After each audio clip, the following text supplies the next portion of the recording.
every place, different caliber, different flavors. Tell me what you need. How far? Hurry up, I'm about to leave. Been in Babylon way too long. Gotta get that break, that pedal and screech. Take shots at a Zanzibar, chop mishkaki by the ocean beach. Cognac-y with the locals. Take time, cause you're stronger than a lion teeth. See an old volcano, climb Kilimanjaro, that's the highest peak. See the pharaohs in Egypt, Tutankhamun and Ramesses. And when you see those statues staring at you, you will see where the original G's turn up a great pyramid of Giza. Ancient wonders and dynasties. Said she wanna go Africa, I said that's 54 countries. And every place, different caliber, different flavors. Tell me what you need. How far? Hurry up, I'm about to leave.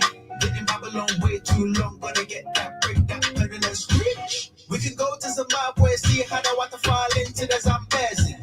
Picnic in the safari, then drive to Jacaranda trees. Snorkeling at Seychelles, crystal clear oceans. You can see those reefs. Feel the water's on your feet. Say shallow waters got the cleanest beach. And when we touch down a prayer, you got day like rock. And I get some 2 hours sleep, cause everywhere lit like Christmas tree. My area code +2 tree. So she wanna go Africa, I said that's 54 countries. And every place, different caliber, different flavors. Tell me what you need.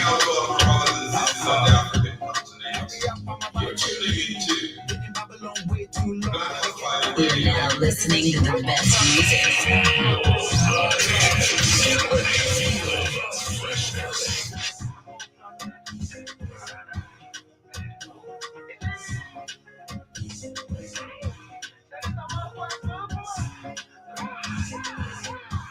Camel riding from the Sahara to Marrakesh, watch the sunset bleed. Dance with the Maasai in Nairobi, swim with the dolphins in Mozambique. Hit Kampala, no Wahala, chop Ugali and feast. Monday to Monday, the turn up speak. Don't know any difference at the end of the week. Or we could turn up in Lagos, baby, Abuja, where we can get some peace. See things that you won't believe, don't believe everything that you watch and read. Said she wanna go Africa, I said that's 54 countries. And every place, different caliber, different flavors. Tell me what you need. How far? Hurry up, I'm about to leave. Been in Babylon way too long. Gotta get that break, that pedal and screech. That Fierce ODG, so guys should definitely check him out. He's always singing about Pan-African music, and his new song that he's promoting right now is the 54 countries of Africa. The last one that I always play, or the previous one I used to play about, being a Pan-Africanist, and basically do not about not being fearful of fighting for Africa. But welcome again, family, to Let's Talk with Iritan. My name is Iritan Longoria, coming in with an amazing conversation about UN. It's just a question about UN basically not working for Africa. So is UN working for Africa? No, it's not working for Africa. You can download our app on the Google Play Store, stream on www.blackhotfirenetwork.com for amazing healthy supplements, apparel clothing with the Black Hot Fire Radio logo on it. Thanks for joining us right away on YouTube, on BitChute and Rumble. You can definitely follow us on all the social media platforms. Click the noti bell on YouTube and basically share amazing conversations with others. We do have amazing healthy supplements for you. Before I start the conversation of the day, get your ashwagandha, your beetroot, manuka honey coffee for $59.90. We also do have the likes of Alico cucumber soap for the ladies. We also do have aloe vera. And for the ladies here, are the ones who are feeling like it's a lot, you can also check out CC Moore on Instagram. They have the likes of ashwagandha, beetroot, chamomile oil, moringa, and also Summer Skin on Instagram. They do have every affordable shea butter from at the lowest at 250 shillings, Kenya shillings. So get your shea butter. But first of all, download the app on the Google Play Store and check out our amazing supplements and hoodies, t-shirts, with the Black Hot Fire Radio logo on it. I hope you're having a great week, a great October. It's a beautiful one. I hope you're actually taking each day at a time. Discover the natural power of ashwagandha, an ancient herb known for its healing properties. For over 3,000 years, ashwagandha has been trusted to reduce stress, increase energy, and improve focus. Our ashwagandha is carefully grown, harvested and processed to retain its maximum potency. Each root is hand-picked and dried, then ground into a pure organic powder, ensuring the highest quality. Simply mix 1 teaspoon into your favorite beverage or take it in capsule form as prescribed by a healthcare professional. Whether you're looking to balance your stress levels, boost your immune system or enhance mental clarity, ashwagandha offers a natural solution. Experience the benefits of ancient wisdom backed by modern science. Trust nature.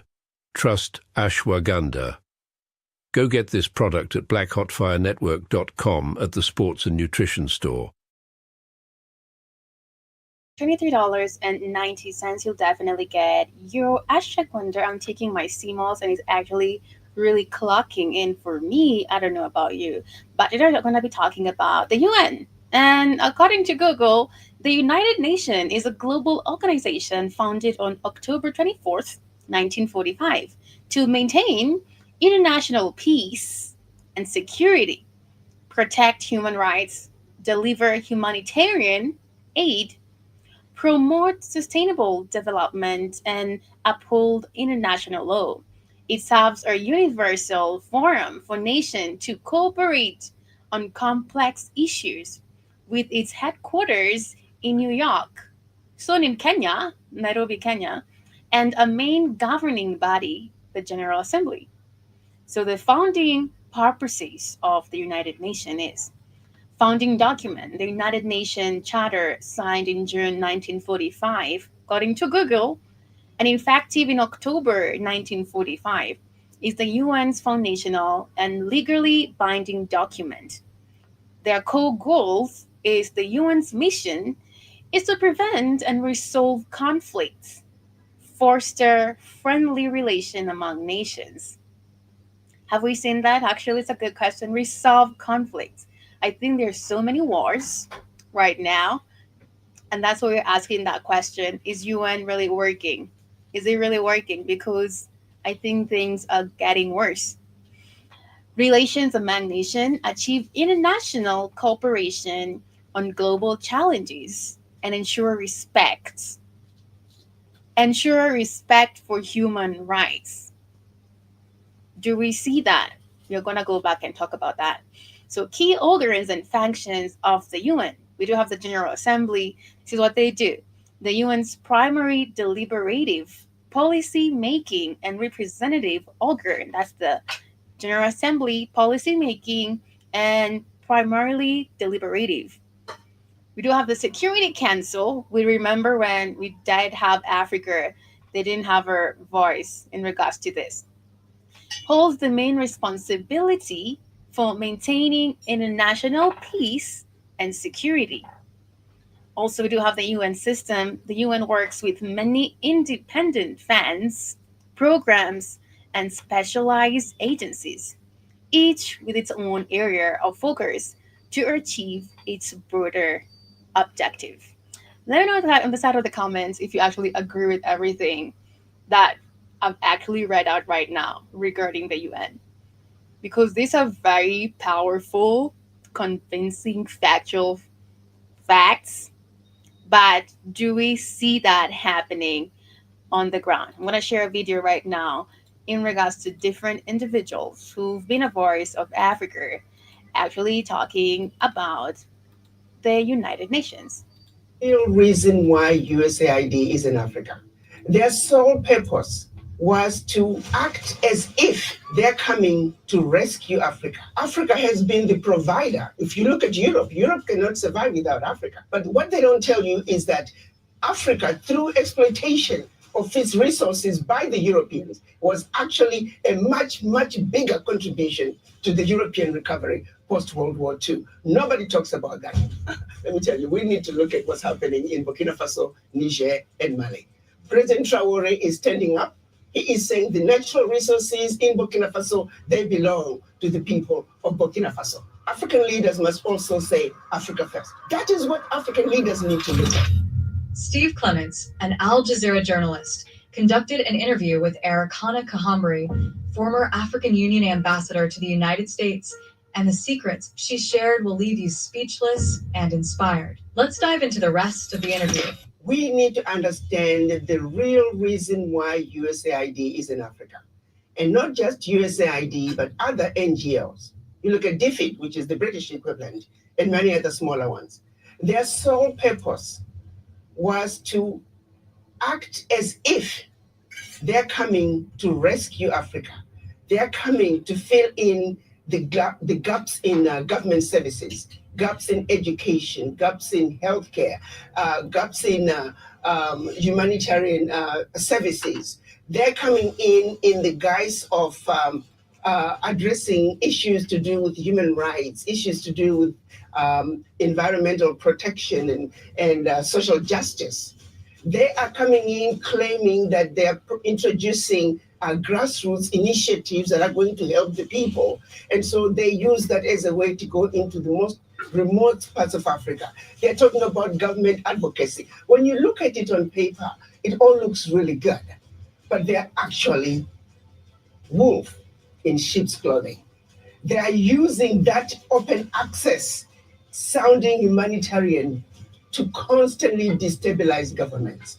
I can tell you right now, the majority of African leaders, and not just African leaders, As but I said earlier, remember I started the show and I've read out the main purposes of the UN. As Dr. Chirombori said right now, it sounds so good on paper, but intentionally and physically, it's not like that. leaders in the developing world are celebrating the exit of USAID. I was listening to a program, I believe it was CNN, and I was jumping up and down. It was a government official from Hungary. He was echoing the same sentiments. He said they are happy USAID is leaving Hungary. And they've actually talked about the Security Council, which is basically a very major factor. Understanding that Africa has not yet been granted a position in the Security Council, and there is a lot of wars in Africa. And the fact that why don't we, the fact that she said we actually know this, they need us, we don't need them. We should have a say and a position in the Security Council of the United Nations. Because they are And always that's why we're talking about the fact that it's not working. supporting opposition. Their form of government advocacy is supporting whoever can keep the government in a turmoil. The majority of some of the workers, now the average USAID worker may not realize it, but quite a few of them are also operatives who are underground, and their major agenda is to destabilize governments, destabilize countries. If you think And about it has it, actually been working for years. I don't know the ones who can remember in the 254 it'll be Kenya or all Africans who are listening to this right now. Whilst growing up, we definitely knew like the UN is actually a good organization to basically help you be better, offer assistance. We didn't actually know that we are the ones who are offering assistance. But whilst growing up and you're so curious or you basically have an open mind, you understand that it's always been getting worse. It's always been getting worse when you're growing up. You're like, oh my God, I just want to leave Africa because we definitely need help. But it's not like that. I believe it's because of United Nations. Africa, it is where it is right now. It's playing that major role to destabilize Africa, the countries in Africa, the governments in Africa, the economic sector in Africa. purpose, for example, filling in the gaps in healthcare and education. Where is the change? Show me one country that USAID was in and education improved. Show me what country where USAID was in and healthcare improved. The social services they're bringing, it's peanuts. The American taxpayer needs to know the billions of dollars that are being given to USAID, a fraction is making it to the people. Let's look at what HIV/AIDS was used to do. We know of a program that was run out of South Africa where they actually were injecting people with the virus. The reason some of the AIDS virus spread as rapidly as it did in Southern Africa, there were some very dirty games being played on African people. They were using Africans as guinea pigs for experimental activities. Even when you look at every aspect, They're using us as guinea pigs. Yes, there is some good, a percentage of some good, but not all We of do have Whose Gates Foundation playing that major role in Africa. it is done with good intentions. You look at agriculture, they're destroying African agriculture by introducing those GMOs. You plant your seed in one season, your soil is finished. We used to have seeds that we can use from one season to the other. The introduction of GMOs through these agencies, USAID is one of them. We're destroying Africa in a massive way. A little good is coming out, but by and large, the end result, they mean no good. They can turn around and give us an inventory and say, as long as you have been in Africa and also other parts of the world, show us your success rate. You claim you're helping governments with education and healthcare. Show us your success rate. But I also turn around and say, African governments, why do you need this little aid to assist you in providing proper healthcare, proper education? The average African government can afford to provide those services for their people. Africa has been the provider. If you look at Europe, Europe cannot survive without Africa. One situation that people don't realize, post-World War, when the US came up with the Marshall Plan, what they don't tell you is that the contribution through exploitation of African minerals was actually the biggest funder of the European Recovery Plan, ERP, aka the Marshall Plan.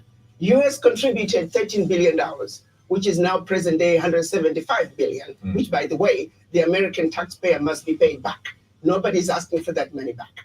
But what they don't tell you is that Africa, through exploitation of its resources by the Europeans, was actually a much, much bigger contribution to the European recovery post-World War II. But we have to understand the 80s is scramble for Africa, like 100%. And right now we're seeing a lot of people collaborating with foreign nations, collaborating with Whose Bills Foundation. You know who I'm talking about. It's a survival for the fetus, like 100%. So there's always these agendas that are passed down. If one doesn't work out, the other one is actually being taken out of the box to actually be experimented, because Africa is actually supplying all the resources, goods, namely to this other foreign nation. And the Africa's population is growing in a very vast way. So it means if there are so many individuals as Africans, because so many which are growing in wild numbers, it means there's not going to be much to actually be supplied all over the world. And that's why we see the Whose Foundation coming in, trying everything to actually diminish the African population, because the African community, mostly in Africa, is growing vastly. And a time is coming when we'll actually, I believe, we'll no longer be exporting or collaborating for resources. We'll definitely need more for ourselves. Nobody talks about that. Why does such a continent that did so much to help Europe recover continue to be so poor? Let's be realistic here. Let's not talk about peanuts. Africa does not need the aid. What we need is for those who are exploiting Africa to stop. Africa has everything it needs. If Africa could have contributed as much as it did to the recovery of Europe post-World War II, why wasn't Africa equally developed? I think this is a wake-up call for the African leaders. To the same extent that President Trump is saying USA first, African leaders must also say Africa first. This is a wake-up call to the African leaders to take inventory of what is really happening in their countries. Do they really need the peanuts that are coming in as aid? What is really going out? If I may use the example of what happened in Niger, when the government decided they were going to take over the mining of their uranium. The French companies that were mining the uranium were paying the government 80 cents a kilo for the uranium, and then turning around and selling the uranium to the rest of the world at 200 euros a kilo. So that one move from the Nigerian government to say we are now going to take ownership. To say something important out there, like Africa has to come together and say stand for itself, right? We have to stand for ourselves, but I think we should not be looking at leaders like that, because they're actually in this position for their own benefit. We are coming as a people to put our feet on the ground. 100 euros a kilo. So that one move from the Nigerian government decided they were going to take over the mining of their uranium. The French companies that were mining the uranium were paying the government 80 cents a kilo for the uranium, and then turning around and selling the uranium to the rest of the world at 200 euros a kilo. So that one move from the Nigerian government to say we are now going to take ownership could have contributed as much as it did to the recovery of Europe post-World War II. Why wasn't Africa equally developed? I think this is a wake-up call for the African leaders. To the same extent that Yes. Not even leaders. I believe the leaders know what they're doing. So not really. I believe now the matters lies in the hands of the people. Because on the ground, we're the ones who are suffering. We're the ones actually experiences all the consequences that in regards to the decision that they're making. and President Trump is saying USA first. African leaders must also say Africa first. I believe Africans, mostly as citizens, you should definitely say Africa first. But we need to come together. Before we move forward with that, let's listen in to this video talking about Africa and the future of Africa. Do you think Africa is big enough to get to $100 million? Are you looking at markets outside of Africa? Africa has 54 markets. We're looking at Africa only. In 7 years, Africa will be home to a third of the global population of youth. By 2050, 1 out of every 5 customers on the internet will be in Africa. Africa in the past decade has, out of the top 10 countries with the fastest growing GDP, 5 of those markets are in Africa. Retail spend in 2018 was about $1.4 trillion. 2/3 of that was consumer packaged goods. And it's considered one of the fastest growing regions for consumer packaged goods spending in the world. On top of that, when it comes to profitability margins, it's the most profitable region, bar none, to East Asia. This is when you drop the mic. And with that, I just have 2 more words to say. Obama out.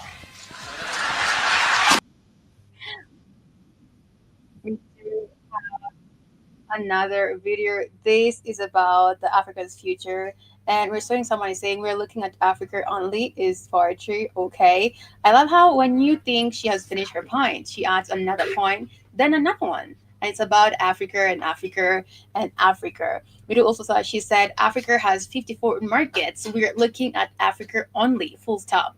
And someone is saying also about the fact that she lectured them. That's really not. And Africa has 54 markets, but Africa is 1. Let's remember that. I want to share another video over here. I might have a little bit of maybe disagreement with 1 or 2, but let's listen to this video about corruption. But I believe African leaders are corrupt because this guy says they're not, but I believe they are. No African leader is corrupt. They are corrupt. The pyramid, which part is larger, the bottom or the top? The bottom. Okay, the bottom. So you have 130 million Nigerians. You pick just few and put them at the top. Oh, we didn't pick them. Hold on. However they got to the top. The reason you're talking about them is because of where they are only mirroring what is going on here. Because you pick them from among you. No way if I toss a coin from 1960, it will keep falling on the head. Every single country in Africa says they pick a wrong leader every 4 years. It's impossible, Eileen. But at the same time, there's a lot of corruption. There is no corruption. I explained it to the first group. No African leader is corrupt. They are corrupted because what you are giving them to do is foreign. Let me ask you, do you know a single political system in the continent of Africa that was originated from the people? So how did you get your political systems? They are corrupted, but they're still corrupt. They can just say no to that. Why not say no? What do you mean? It's them through hierarchy. No, the political Burkina Faso said no. systems you're using today. Colonization. Why did you keep it when you know it's foreign? Because that's all our ancestors knew. No, they didn't know that. They were ruling themselves. Not at all. The former administrations, the Oduduwa, the Benin Empire, they all have what they understood and what they can. You thought you want to be like the people who colonized you, so you accepted what they left behind. Do you know until recently you have to go to Britain to look at your constitution? So if there is no original political system, how do you expect Tinubu to understand it? So who should we put, a British person? You have to. Like many countries did it, when something is repeating itself, don't repeat the method. Every change happened in Singapore, Taiwan, Korea, Japan, all within 25 years. No African leader is corrupt. They are corrupted. The pyramid, which part is larger, the bottom or the top? The bottom. Okay, the bottom. So you have 130 million Nigerians. You pick just few and put them at the top. Oh, we didn't pick them. Hold on. However they got to the top, the reason you're talking about them is because of where they are only mirroring what is going on here. Because you pick them from among you. No way if I toss a coin from 1960, it will keep falling on the head. Every single country in Africa says they pick a wrong leader every 4 years. It's impossible, Eileen. But at the same time, there's a lot of corruption. There is no corruption. I explained it to the first group. No African leader is corrupt. They are corrupted because what you are giving them to do is foreign. Let me ask you, do you know a single political system in the continent of Africa that was originated from the people? So how did you get your political system? What do you mean? It's stemmed through hierarchy. No, the political systems you are using today. Colonization. Why did you keep it? They are corrupted, but also you can say no because you know what you're doing is not good for the people. But I've actually seen this happening. We've all seen this happening in the 254. I believe the first protest, we saw a lot of people coming in as, you know what, I'm in with you in this fight. We're together, we're ride or dies. And then after that, it was just a way for them to gain recognition to actually be elected or positioned in the government. So he said something about the fact that we are choosing them among us. And that has always been maybe the school of politics. But I believe you might be like someone who's really, really, really pure in regards to their intention as serving and being a Pan-African leader or being a conscious leader. But now the system is just corrupt. The system doesn't work for the people. It works against the people. And if you're a leader, air quotes, a leader in this African nations, you have to align with that system. So the thing is, how can we break this system? When you know it's foreign. Because that's all our ancestors knew. No, they didn't know that. They were ruling themselves. The former administrations, the Oduduwa, the Benin Empire, they all have what they understood and what they can. You thought you want to be like the people who colonized you, so you accepted what they left behind. Do you know, until recently, you have to go to Britain to look at your constitution. So if there is no original political system, how do you expect Tinubu to understand it? So who should we put, a British person? So No, you have to. Like many countries did it, when something is repeating itself, don't repeat the method.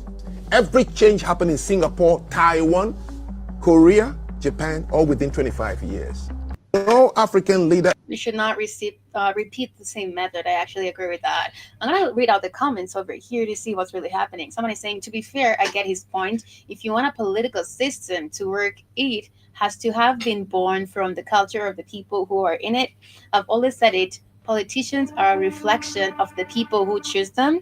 Okay, what Ibrahim Traore is doing and wants to do in Burkina Faso is the perfect current example of the point this man is making. Someone is saying he sounds intelligent but not realistic. This man keeps talking about this, facing reality. I keep saying it's not by forming, okay? He doesn't have, okay, someone is actually not happy about the guy. I was just thinking the other day, I don't understand why African countries keep their same government they learned from the European colonization, rather than revert it back to their traditional indigenous structures of governance. Actually, that should definitely work. That should definitely work. Another last comment is saying we don't pick our leaders. Our leaders are imposed on us by the West. Yeah, people be work over here. It's true. Absolutely. So what is it about we're electing them from our own? Actually, don't elect this individual. They're actually imposed on us by the West. And he's also saying, or a comment over here says, elections are rigged, especially in my own country, Angola. That's what they say. Africa will be great again. When I say, when will Africans learn that those politicians are the reflection of ourselves? It's actually kind of makes sense because there's some people who tell them, would you do the same thing if you're in that position? And they say yes. So it's kind of like 50-50. This is a wake-up call to the African leaders to take inventory of what is really happening in their countries. Do they really need the peanuts that are coming in as aid? What is really going out? If I may use the example of what happened in Niger when the government decided they were going to take over the mining of their uranium. The French companies that were mining the uranium were paying the government 80 cents a kilo for the uranium, and then turning around and selling the uranium to the rest of the world at 200 euros a kilo. So that one move from the Nigerian government to say we are now going to take ownership of our own uranium, they went from realizing about $1 billion in uranium resources to over 300 billion a year. Do you realize what I'm talking about? No amount of NGO could bring that kind of money. And this is only one mineral. Now imagine the country taking inventory of all their minerals and benefiting from their natural resources like the rest of the countries in the Western world. That is what African leaders need to look at. Let me tell you, we need to look at what's happening in Burkina Faso, Niger, and Mali. President Traore is standing up. He is saying the natural resources in Burkina Faso, they belong to the people of Burkina Faso. Niger is doing the same thing. Mali is doing the same thing. Every leader must look at what's happening in the Sahel nations to say, like anybody else, you must take care of your people. You have your natural resources. You have everything you need to take care of your people. Why do you continue to be beggars? Look at what is being brought in by not only USAID, but all the NGOs in your country. We always have this conversation. As much as we do have woke people, we do also have a lot of people who are still ignorant. They still believe Africa is poor. They still believe we need help. They still believe that other nations are the ones actually developing Africa. They still have that mentality. What I feel, or what I should say right now, is that we need a lot of education regarding the African history. We do need that in the educational system. We need the books of the late individual who wrote that book. I'm going to share it in a bit. I think I actually shared it there at the time. To actually be in schools, we need a lot of education about the African history, because we do have a lot of percentage of individuals who are not woke, and we do have a percentage of this generation who are actually woke. They believe about how Africa is ignorant and the fact that we still need help as African individuals. But it's the other way around. Can you imagine if the whole Kenya, let me talk about Kenya, understands the reality of the history of Africa? Like, we're just taking over the country, we're making changes like immediately. Country, it's peanuts. It's a joke that the African leaders should continue to be beggars of peanuts when you are looking and allowing billions to get out of your country year in and year out, if not trillions, in natural resources that your people should be benefiting from. It is a wake-up call for African leaders to wake up and say, President Trump is saying, US first, America first. You too must say, your country first. Absolutely. Because you have everything it takes. It is a joke. It is embarrassing to see I'm not saying any African leader cry over USAID living. I can tell you for a fact, the average African leader privately is celebrating the exit of USAID because they know what is really I totally agree with it. That's so true. Going on. To be honest with you, why should African leaders care? Why should Trump care about Africa? He shouldn't care about Africa. To the same extent, I believe it's because they definitely know what they're gaining from Africa. And as they said, all these other foreign nations, they're very selfish. They're thinking about themselves. And that's where, as Africans, it's time for us to think about ourselves. We've been too kind for quite a long time.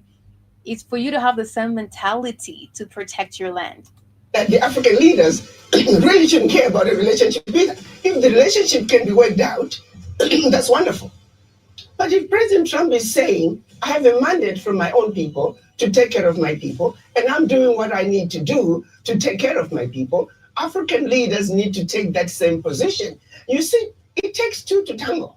If President Trump does not want a relationship with Africa, Africans shouldn't be begging for it. I'm hoping that this will translate into African leaders. We should learn on how to stand on our own, because we can stand on our own. We can. General Assembly. Even when the President of the United States of America was insulting everybody, African leaders sat there. But when their fellow African head of state is talking, they are busy doing other things. Who cast us? Who bewitched us? These are the uncomfortable questions that we must ask here. We have been too nice to each other for too long.